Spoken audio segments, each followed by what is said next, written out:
Forcat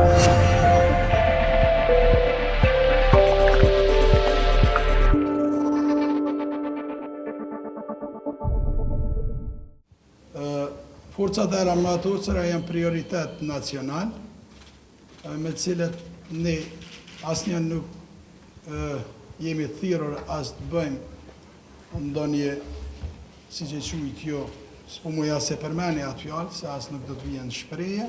Ajo çka dëshiroj ta përçoj mesazh të qytetarët e Republikës sonë, shumë shpejt do të kemi forcat e armatosura të aprovuara nga Kuvendi i Republikës Kosovës. E përkrahëm dhe duhet me ngujmë të punojmë që sa ma shpejt ta kemi edhe ligjin e ta kemi ushtrinë tonë.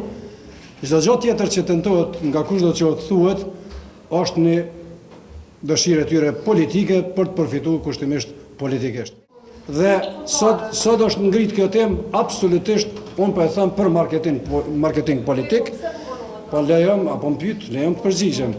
Absolutisht është marketing politik sepse janë procedura dhe ju e dini që fare s'ka qenë e parapo me as Nistenishi, as këtë muj, ne mund të bëjmë dëshirë vetes ose qef vetes, ushtria Kosovës dëshëm apo s'dëshëm bëhet në koordinim me NATO-n dhe mos të luajmë rolin e njerëzve gjithfuqishëm.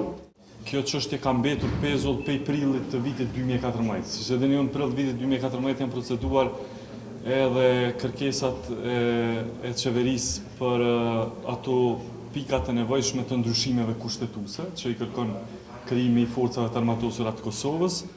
Këtu kemi të bëjmë me një pazar politik. Cili është pazari politik? Pazari politik është me gjykatën speciale, sipas mendimit tim.